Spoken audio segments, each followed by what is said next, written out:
जी नमस्कार। नमस्कार। क्या नाम है आपका? शाहीना गर्ग। साइना जी, कहाँ से आए हो आप? डिस्ट्रिक्ट शिमला, हिमाचल प्रदेश। क्या करते हैं आप? मैं ग्रेजुएट हूँ। अब पढ़ाई कर रही हूँ, आगे एमए कर रही हूँ।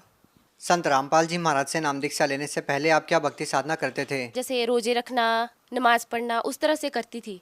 तो मतलब मुझे परमात्मा की खोज थी कि परमात्मा कौन है। तो मैं उसी तरह से साधना करती, लेकिन मुझे कोई लाभ नहीं होता था उससे। मतलब उल्टा और दिक्कतें परेशानियां रहती थी। किस प्रकार की समस्या थी आपको? मतलब भूत प्रेत की समस्या होने लग गई थी। किसी ने मतलब कर दिया था। जब दिखाने गए किसी को तांत्रिक के पास, तो उन्होंने कहा कि पीर वगैरह छोड़े हुए हैं, जैसे मुसलमान धर्म में होते हैं, मुसलमानी पीर छोड़ा हुआ है।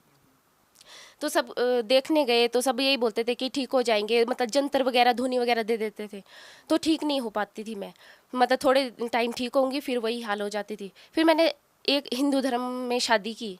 तो हिंदू धर्म में शादी करने के बाद जो उस वहाँ पे जो परंपरा है, जिस तरह की देवी देवताओं की पूजा करते हैं, वो भी करती थी। मैं क्या शायद यहीं पे परमात्मा मिल जाए।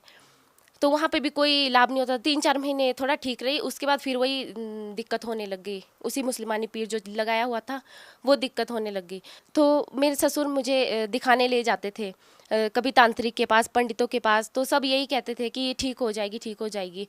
फिर वो दे देते, जंतर वगैरह दे देते। फिर थोड़े टाइम में वो ख़राब हो जाते थे, फिर करते थे फिर और करवाना पड़ेगा, फिर से जंतर लगवाना पड़ेगा।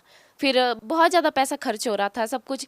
मतलब दिक्कतें इतनी मैं मेंटली परेशान बहुत हो गई थी, घर से भाग जाती थी। मतलब मुझे बहुत दूर से पकड़ के भी लेके आते थे घर वाले कि पता नहीं कहाँ चली जाती है, बहुत दिक्कत। आर्थिक स्थिति भी ठीक नहीं थी फिर हमारी। फिर उसके बाद हमारे रिलेशन में ही है शिमला में, उन्होंने संत रामपाल जी महाराज जी से नाम दीक्षा ली हुई है पहले से। तो हम उनके पास गए कि इस तरीके से प्रॉब्लम होती है, तो अब क्या करें। फिर उन्होंने कहा कि आप संत रामपाल जी महाराज जी की शरण में जाइए, आपको कुछ नहीं होगा, आप ठीक हो जाओगे। फिर हमें कुछ अजीब सा लगा कि नहीं, ये ऐसा नहीं हो सकता। जैसे हम अब अपने तरीके से करते थे साधनाएं, तो हमें कुछ ठीक नहीं लगता था। फिर हम फिर घर चले गए। उन्होंने हमें किताब दी, ज्ञान गंगा पुस्तक दी। तो हम उसे लेके घर चले गए। 3-4 महीने वो किताब वैसे ही रही, हमने पढ़ी भी नहीं। फिर मतलब वो भूत प्रेत इतना परेशान करने लग जाता था। तांत्रिक घर पे आए, उन्होंने कहा कि यहाँ पे कुछ है, कि जो इस लड़की को परेशान कर रहा है पीछे से ही है, मतलब मायके से ही, पीछे से ही है, किसी ने किया हुआ। तो हमने वो पुस्तक भी नहीं पढ़ी थी। मतलब जब बहुत ही ज़्यादा दिक्कत होने लगी, फिर मैंने अपने हस्बैंड को कहा कि कुछ तो इस किताब में होगा, कि हम देख तो ले एक बार। फिर हमने उसको पढ़ा। फिर पढ़ने के बाद फिर हम इतना नहीं, मतलब कि नहीं, ऐसा हो ही नहीं सकता, ऐसा कैसे हो सकता है। फिर अपने उन्हीं के रिलेशन में जो है उनके पास गए, जिन्होंने संत रामपाल जी महाराज जी से नाम दीक्षा ली है, उनके पास गए। फिर उन्होंने कहा बेटा आप ये सब कुछ छोड़ो, देवी देवता कुछ इससे आगे कर्म को नहीं काट सकते, वो उतना ही दे सकते हैं जितना हमारे कर्मों में लिखा है। फिर उन्होंने कहा कि, फिर उन्होंने बोला कि कर्म में जो लिखा है वही होगा। फिर हमने कहा कि ठीक है। जब बहुत ही दिक्कत होने लगी, फिर हमने बोला कि एक बार जाके देखते हैं आश्रम में, बरवाला आश्रम में। हमने जून 2014 में नाम दीक्षा ली गुरु जी से, संत रामपाल जी महाराज जी से। बहन जी, आपने बताया कि जब आपने संत रामपाल जी महाराज द्वारा लिखित पुस्तकें पढ़ी तो आपको बहुत अजीब लगा। ऐसा क्या लिखा था उस पुस्तक के अंदर? उसमें देवी देवताओं को, जैसे कि उनके अपने मूल मंत्र हैं, उनको ऐसे पूजा नहीं करना है, जैसे धूप देते हैं हम, या कहीं व्रत करते हैं, वो चीज़ उसमें सब कुछ मना थी। कि ऐसा कैसे हो सकता है, कि पंडित क्या हमें गलत बताते थे। तो फिर मैं क्या, एक बार देखते हैं जाके, जब हम पंडितों का मान सकते हैं तो संत रामपाल जी की महाराज जी के शरण में जाके एक बार देखते हैं। आपको संत रामपाल जी महाराज जी से नाम दीक्षा लेने के बाद क्या कुछ लाभ भी मिला? बहुत लाभ मिले। मैं मुझे तो बहुत ही लाभ मिले।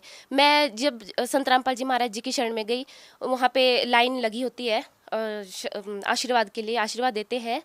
तो उन्होंने जैसे आशीर्वाद दिया, सिर पे हाथ रखा, उन्होंने कहा ठीक, सब ठीक हो जाएगा, सिर्फ इतना ही कहा, सब ठीक हो जाएगा। जैसे ही संत रामपाल जी महाराज जी ने सिर पे हाथ रखा, तो ऐसा लगा कि हमारे मन से पता नहीं कितना बड़ा बोझ उतर गया, पता नहीं कितना ही बोझ था हमारे सिर पे जो उतर गया। फिर मतलब सब कुछ ठीक हो गया हमारा।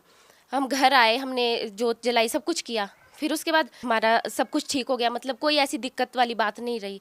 मतलब जो मेरे को भूत प्रेत की बाधा थी वो भी चली गई।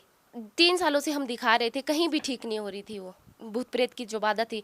पंडितों ने तो यहाँ तक ऐसा बोल दिया था कि इन दोनों की तो बनेगी नहीं, हस्बैंड वाइफ की बनेगी नहीं, इसको घर वापस भेज दो, ये जहाँ से ये आई है इसको वापस भेज दो। लेकिन हमने हार ही नहीं मानी। मेरे तलाक तक के पेपर रेडी हो गए थे, मेरे फादर ने तलाक के पेपर रेडी कर दिए थे कि 2 दिन बाद पेपर आ जाएंगे और आप तैयार रहना भी।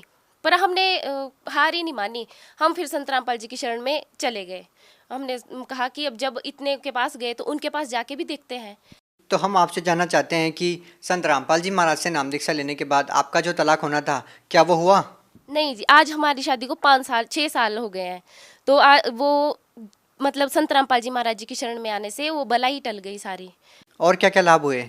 और हमारी आर्थिक स्थिति ठीक हो गई। मेरे हस्बैंड की जॉब नहीं होती थी, उनकी जॉब पहले पानीपत में लगी, कॉन्ट्रैक्ट पे लगे थे, 2 ढाई साल तक रहे। आज वो परमानेंट जॉब पे करनाल में लगे हैं। बहन जी, जैसा कि हम देखते हैं कि जो भी संत रामपाल जी महाराज जी से नाम दीक्षा लेता है, उनकी सारी समस्याएं दूर हो जाती है, उनकी बीमारियां ठीक हो जाती है। क्या संत रामपाल जी महाराज जी कोई क्रियाक्रम करने के लिए बोलते हैं, या कोई जड़ी बूटी देते हैं, या कोई दवाई देते हैं? क्या कारण है? ना ही वो कोई जड़ी बूटी देते हैं, ना ही वो कोई झाड़ा लगाते हैं, वो कुछ नहीं करते। वो सिर्फ जो हमारे शास्त्रों में जो साधना लिखी गई है उसे वो सही तरीके से हमें बताते हैं कि हमारे शास्त्रों में ये लिखा है, आप सही साधना करिए। देवी देवताओं को पूजना नहीं है, वो आदर के योग्य है, उन्हें आदर देना है, उन्हें सम्मान करना है। उनके मूल मंत्र हैं जो हमारे गीता जी में लिखे हैं। लेकिन हमारे पंडित जो है वो शास्त्रों के विरुद्ध ही साधना करवा रहे हैं। उन्होंने अर्थों के अनर्थ कर रखे हैं। वो बिल्कुल भी मतलब ऐसे कि अनजान आदमी होता है, जैसे अनजान बच्चा होता है, उस तरह से वो काम कर रहे हैं। आप भगत समाज को क्या संदेश देना चाहते हैं? भगत समाज को यही संदेश देना चाहूंगी कि आप संत रामपाल जी महाराज जी की शरण में आइए, पूर्ण मोक्ष उन्हीं से मिलेगा। वही शास्त्रों के अनुसार सही साधना बता रहे हैं। बाकी तो ये भटकावा है जो पंडित लोग, जो ये तांत्रिक वगैरह, ये जो बड़ी बड़ी दाढ़ी वगैरह ये लगा के रखते हैं, इनसे कुछ नहीं मिलने वाला। इनको कुछ खुद भी इनको कोई भी ज्ञान नहीं है। आप संत रामपाल जी महाराज को भगवान इसलिए बोल रहे हैं कि आपकी भूत प्रेत की बाधा ठीक हो गई, आपकी जो शादी टूटनी थी, आपका जो तलाक होना था, उनकी शरण माने से वो नहीं हुआ। लेकिन बहन जी, आज का जो समाज है वो ये बात कैसे मानेगा कि एक संत जो जेल में है वो एक पूर्ण संत हो सकता है, वो परमात्मा हो सकता है, भगवान हो सकता है? उन्हें मानना पड़ेगा, क्योंकि हमारे शास्त्रों में जो लिखा है वो देवी देवताओं की पूजा करना बिल्कुल व्यर्थ है। उसमें बिल्कुल लिखा ही नहीं है। व्रत करना भी मना है कि व्रत भी नहीं करना है, फिर भी उन्हें कोई लाभ नहीं होता। और हमारे संत रामपाल जी महाराज जी आज जेल में जरूर हैं, लेकिन वो सिर्फ हमारे लिए ही गए हैं। हमारा ही पूर्ण मोक्ष होगा उससे। जी धन्यवाद। धन्यवाद जी।